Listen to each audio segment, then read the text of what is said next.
You and I had lunch, I don't know, a few weeks back, and we were sitting at Stanford's, and we started to have this conversation about just how people respond to different things. And you actually wrote this out on a napkin for me, and I brought this napkin because it's been in my office, and I think about it often. Oh, you're kind. It's kind of nerdy, though. I'll be honest with you. It is a little nerdy. It is yeah. nerdy. But right. So the things that are on here is, this is what we usually do. There's an event, we have our own reaction, and then when that equals the outcome. Right.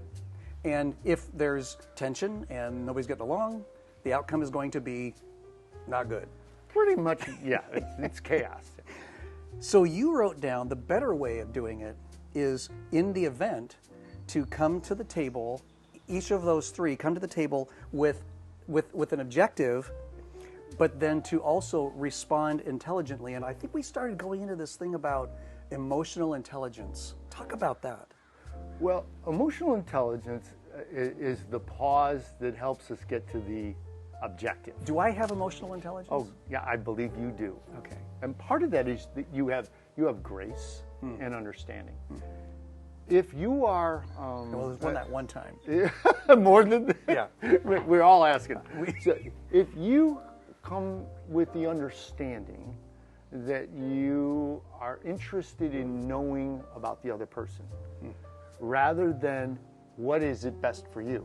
So there we go with service. You have the ability to pause and reflect. So if you take a look at an event, you don't have any control over that.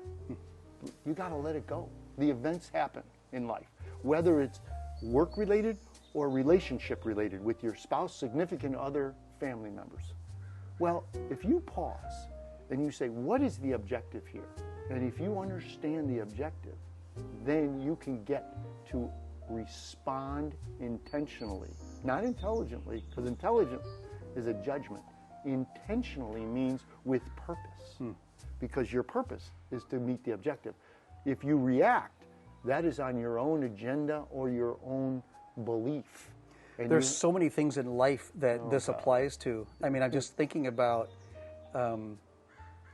just conflict in general. Because when there's conflict, I think many of us as human beings, we especially watching the news, we find the news that we agree with and we start watching that, and then it gets us all fired up, and now then I'm just spewing my own agenda. I'm not really doing anything intentional or intelligently. I hope I don't get you in trouble on this one, but it's interesting. Let's talk about politics, because that seems to be polarizing for people. Yeah.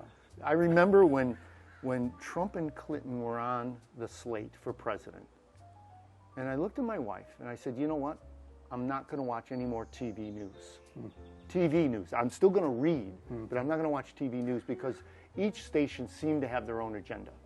And by turning off the news, I was then able, think about this, to listen to the individuals that might have been pro one candidate and the individuals that might have been pro another candidate. So that allowed me to listen. I didn't necessarily have to agree. I just say, I understand. Well, guess what? They both felt heard. I didn't have to draw a position or take tell them what I believed, but what it was the ability to listen. So all of a sudden, you're building bridges. Why didn't you just, whoever you agreed with or didn't agree with these people that you're talking to, why didn't you just share what you think and off you go? What difference does it make to you how they receive that? Interesting that you would say that. If I was asked, I would say something. But if I'm not asked and they just want to talk and have their opinions heard, then I'm just giving them the ability to have it heard. They just want to be heard. See, there's what I'm trying to get at is you found value in this other human being, regardless of whether you agree with them or not. It makes no difference to you because you valued them. Yeah. Is that true?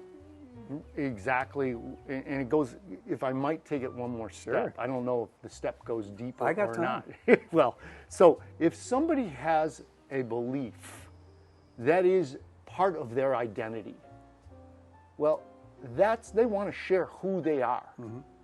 This isn't about me telling them who I am.